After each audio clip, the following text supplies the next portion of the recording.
Wow, they did it. The Broncos are going to the playoffs for the first time since 2015. This is your Denver Sports Daily for January 6th. The biggest stories, the latest news. It's Denver Sports Daily. The Broncos did it. They did the borderline impossible, the improbable. They are going to the playoffs. This hasn't been done since the 2015 season. Playoffs. Can you believe it? We're talking about playoffs now. The Broncos are going to the playoffs. I can't say it enough. I'm so freaking ecstatic. Now, it did come down to the last game of the season, but the Broncos ended up finishing 10-7 and clinched the 7th seed in the 2024 playoffs. And if you remember, before the season, the Broncos are projected to win only 4 or 5 games. That was their line, 4.5 games. And now we're talking about 10-7 and playoffs. Now, the Broncos took down the Chiefs yesterday in their biggest win of the season, beating them 38-0, shut them out. Now, all I got to say is, Bo freaking Nix. That's all I have to say. That's all I'm going to say.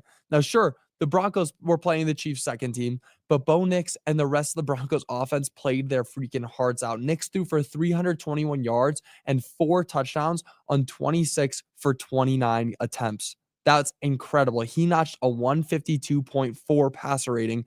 A perfect passer rating is 158.3. He was borderline perfect. He also set the franchise record for most completions in a row to start a game with 18. He didn't miss a throw until 18 throws in. He missed his 19th one.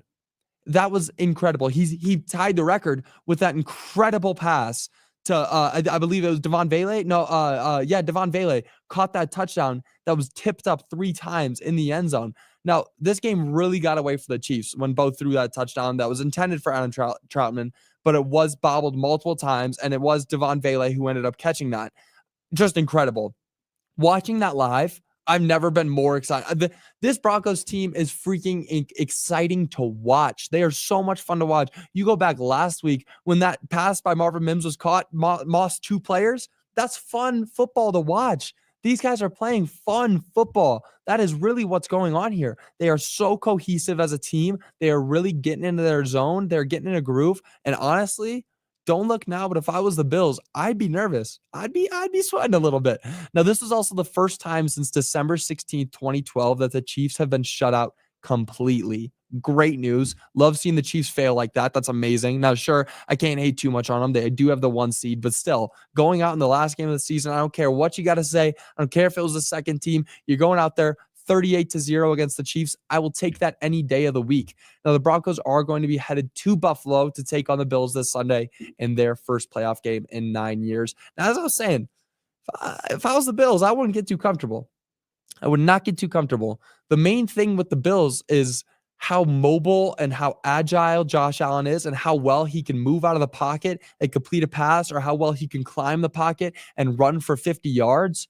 This Broncos team led the league in sacks this year. They're so good at closing that pocket and making sure that quarterbacks can't escape. If they take that away from Josh Allen, this could be a closer game than it looks. This is going to be a very defensive heavy game. Now, my projection could be wrong. It really could.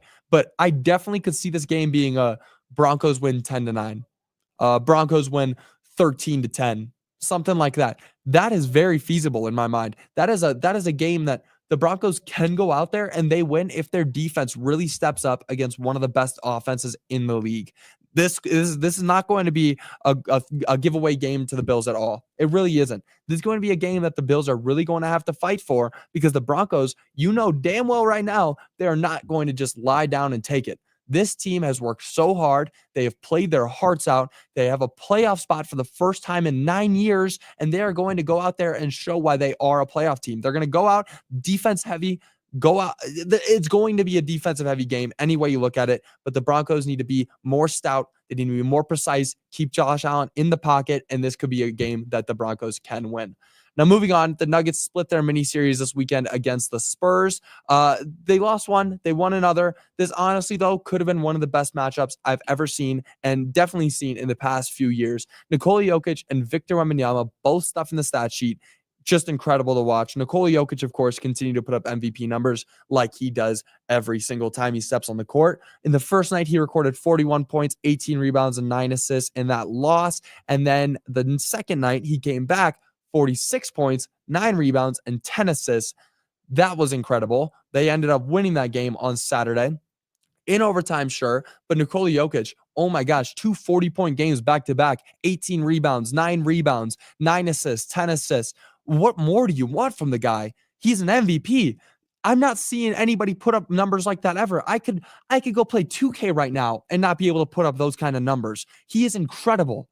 That's not heard of. And it's gotten so normalized around this country and definitely in Denver with the greatness that he is. Like, he's incredible. There's no other way to put it.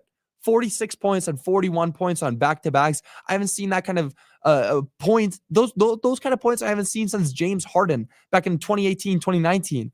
But then he followed up with the 9 rebounds, 18 rebounds, 10 assists, 9 assists. Incredible numbers from the center.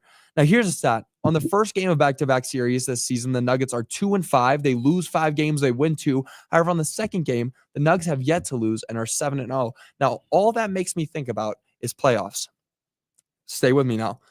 You can cruise through the first game as much as you want. You got to put it in a broader schedule. You can cruise through the first half of the season all you want. But on that second game, the Nuggets are not losing their wind. They are not getting tired. They are going out there and they're closing out games. And that is the most important thing for playoffs. If you can succeed in not necessarily the first game, you want to go out there, you want to win the first game. But if you're able to close out series, if you're able to go out there and win every single time on the second night of a back-to-back, that's what shows me this team does not get fatigued.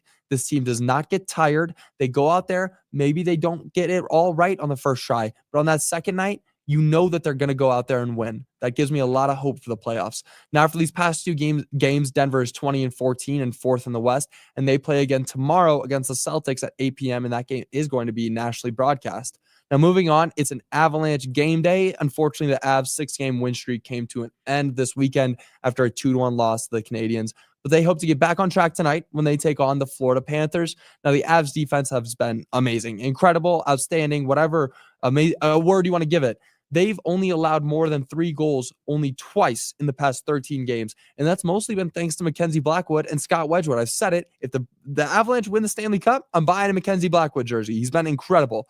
Now, the Avs take on the Panthers tonight in Denver at 7 p.m., and they're coming into the game as 2-point favorites. So it is looking good for this Avalanche squad, who's really got it going the second half of the season. They've turned it up. Those trades for their goalies really was the major point that turned this team around. Because if you told me at the beginning of the season that the Avs were going to be, in my mind, a great team and a Stanley Cup contending team, I would have told you you're insane. But now they have a really good chance to go there. I think they do. There's no way that this team can be playing like this in the regular season and it won't correlate to the playoffs. It's just not possible. This team is good, and they're going to make a deep playoff run with those 2 people in the goalie spot. They really are. Now that's going to do it for your Denver Sports Daily today.